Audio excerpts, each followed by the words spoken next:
Biblia ni neno la Mungu, kitabu kilichojaa hekima, mwongozo na mwanga wa maisha yetu. Hata hivyo, kusoma maandiko kwa kawaida pekee, sio kila mara tunaweza kuelewa kina cha maana yake halisi. Wengi wanasoma Biblia lakini hawapati matokeo au mwanga unaweza kubadilisha maisha yao.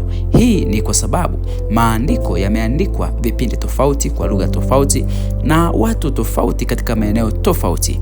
Ili kudhihirisha maana halisi ya kutumia mafundisho ya Biblia kikamilifu, tunahitaji kanuni maalum ambazo zitatupa mwongozo wa kusoma, kuelewa na kutafsiri maandiko kwa usahihi, na wala sio sawasawa na kile tunachotamani. Leo tutashirikiana kanuni kuu 7 ambazo zitakusaidia kuelewa Biblia bila kuchanganyikiwa, kupata mwanga wa kweli na kuishi maisha yenye ushuhuda wa neno la Mungu. Ni kuombe tu, ikiwa huja subscribe channel hii, tafadhali usisahau, lakini usahau kulike hapo, kushare, na Mungu wa mbinguni akubariki sana kwa kuendelea kuisupport Hope Rise Ministry TV. Kanuni namba 1. Omba uongozi wa Roho Mtakatifu. Kila mara kabla ya kusoma Biblia, omba mwongozo wa Roho Mtakatifu. Kumbuka jambo hili, Biblia imeandikwa na waandishi takribani 40 wakiwa mabara tofauti, umri tofauti, maeneo tofauti, lakini waliongozwa na Roho Mtakatifu kuandika wazo moja ambalo Mungu alilikusudia. Kwa hivyo, kabla hujasoma Biblia, na wewe muombe Roho Mtakatifu yule yule akusaidie kuungana, vinginevyo unaweza kupata mawazo tofauti kabisa. Biblia yenyewe inafundisha, lakini msaidizi Roho Mtakatifu atakayemtuma na Baba ndiye atakayewafundisha kila kitu. Katika Yohana sura ya 14 fungu lile la 26, Roho Mtakatifu ndiye atakayefungua akili na moyo wako, atakuonyesha maana halisi ya maandiko na kukuongoza kielelezo cha kweli cha maisha. Bila Roho Mtakatifu, kusoma Biblia ni kama kuona picha bila kuona rangi yake kamili. Unaweza kujua neno lakini hutapata mwanga wa ndani. Omba, tafakari na tumaini kwamba Roho Mtakatifu atakuongoza katika kila mstari unaposoma, na ukiomba, Biblia itazungumza. Biblia inaongea ndani yako na itakuelekeza katika wazo la Mungu. Kwa hiyo kanuni namba 1, kabla hujasoma Biblia, omba maongozo ya Roho Mtakatifu ili upate mawazo ya kimungu. Maana neno hili limeandikwa na watu waliovuviwa na Roho Mtakatifu wakiwa na wazo moja. Hivyo na wewe lazima muombe yule Roho Mtakatifu aingie ndani ya maisha yako. Kanuni namba 2, soma muktadha mzima wa andiko. Usisome neno la Mungu juu tu. Usome neno la Mungu kwa kuchukua kifungu. Usisome neno la Mungu kuchukua kifungu kimoja tu bila kuona muktadha mzima. Maandiko mengi hubadilika maana yake wakati yanakochukuliwa nje ya muktadha.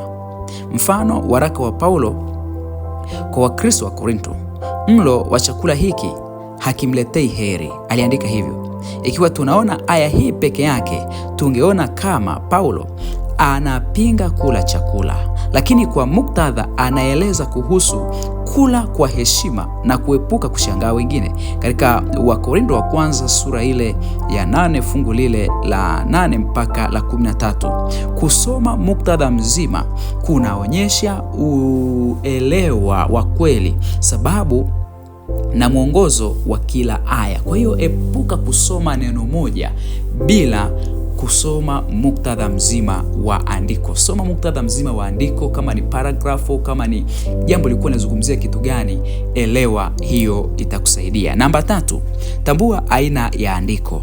Kumbuka, Biblia ina aina nyingi za maandiko. Kuna historia, methali, mashairi, unabii, kuna parable, mifano ambayo Yesu aliitoa, kuna hekima, kuna waraka na kuna manabii.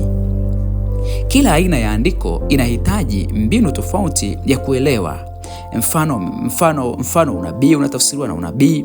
kuna aina mbalimbali za maandiko. Kwa hiyo tambua kwamba hili jambo lilikuwa ni andiko la aina gani. Je, ulikuwa ni mfano ambao Yesu aliutoa? Je, ilikuwa ni unabii? Je, ilikuwa ni methali? Ilikuwa ni mashairi? Ilikuwa ni maneno ya hekima? Au ni epistles? Hizi ni nyaraka ambazo zilikuwa zimeandikwa. Japokuwa yote yana mpango wa wokovu kwa mwanadamu. Kuelewa aina ya maandiko kuna kusaidia kutafsiri maneno kwa usahihi na kutambua kama ni kweli la kiroho na mfano au ni unabii. Kwa hiyo unapotambua kwamba ni aina gani la andiko, itakusaidia kuweza kuelewa zaidi. Namba 4, chunguza lugha ya awali. Maandiko ya Biblia yaliandikwa kwa Kiebrania cha kale, Kiyunani cha kale, Kigiriki hiki, na baadhi ya maeneo yameandikwa kwa Kiaramu. Maneno ya awali mara nyingi yanakuwa na maana nzito zaidi kuliko tafsiri ya kisasa. Kwa mfano, neno la Kiyunani agape lina maana ya upendo wa kiroho usio na masharti, tofauti na upendo wa kawaida. Katika Biblia yetu ya Kiswahili ikizungumza upendo inamaanisha upendo, lakini katika lugha ya asili ameigawanya kwamba kuna upendo wa agape, huu ni kati ya Mungu na mwanadamu, upendo usio na masharti. Lakini upendo wa kindugu, huu unaweza kuwa phileo, ukawa na romantiki. Kuelewa lugha ya awali kunasaidia kuona maana halisi na kupunguza tafsiri zisizo sahihi. Kwa hiyo lugha ya asili unaweza ukaelewa. Kumbuka kwamba Biblia imeandikwa katika lugha kuu 3: Kiebrania, Kiyunani ambacho ni Kigiriki, lakini pia na baadhi ya sehemu kwa Kiaramu, hiki ni Aramaiki. Namba 5, maandiko yanatafsiri maandiko. Biblia yenyewe ni kielezo cha ufafanuzi. Aya moja inaweza kulinganishwa na aya nyingine. Kwa hiyo usitumie Biblia kulinganisha aya na mawazo yako. Hapana, Biblia linganisha fungu na fungu, maana ukilinganisha aya kwa aya utapata maana sahihi kuliko kutumia utashi wako mwenyewe. Na wengi tunakosea hapa, tunakuwa na mawazo kichwani, tunatamani tafute mafungu yanayosapoti mawazo yetu. Hapa unaweza ukapata maana ambayo si sahihi, lakini kumbuka Biblia inalinganishwa na Biblia. Kwa hiyo kaona pata unasema kwamba maandiko yanafasiri maandiko, kwa hiyo linganisha andiko kwa andiko. Namba 6, zingatia muktadha wa kihistoria na kitamaduni. Maandiko ya Biblia yameandikwa kuzingatia historia, desturi na tamaduni za watu wa wakati huo. Kutokufahamu utamaduni wa kale au tamaduni za watu waliokuwa wameandika maandiko haya unaweza kukufanya kutokuelewa maana sahihi ya andiko. Kwa hiyo kumbuka ya kwamba hawa waliokuwa wanaandika walikuwa na tamaduni zao. Je, tambua kwamba wanawake walikuwa wakichukuliwaje kipindi hicho, watoto walikuwa wakichukuliwaje, wanaume walikuwa na nafasi gani. Elewa tamaduni za wale watu walioandika wa kipindi hicho. Namba 7, tofautisha kati ya kanuni za kiroho na tamaduni za kipindi kile. Si kila kilichosemwa ni amri ya moja kwa moja.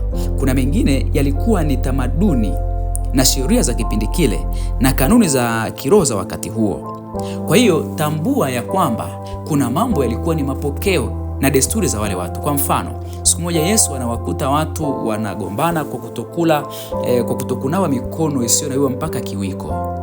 Na jambo hili limeandikwa.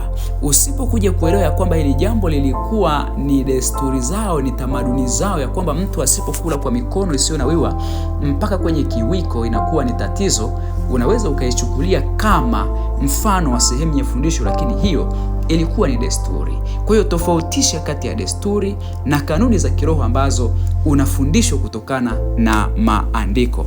Hizi ni kanuni ambazo nimetamani tushirikiane. Mpendwa unayefuatilia Hope Prize Ministry, ukizifuata hizi unaweza ukapata mwongozo mzuri wa kujifunza Biblia. Moja, omba uongozi wa Roho Mtakatifu kabla hujasoma. Soma muktadha mzima wa andiko, tambua aina ya andiko, lakini pia chunguza lugha ya asili au tumia Biblia nyingine ambazo zinaweza kupatia maana sahihi zaidi. Maandiko yanatafsiri maandiko, namba 5, lakini pia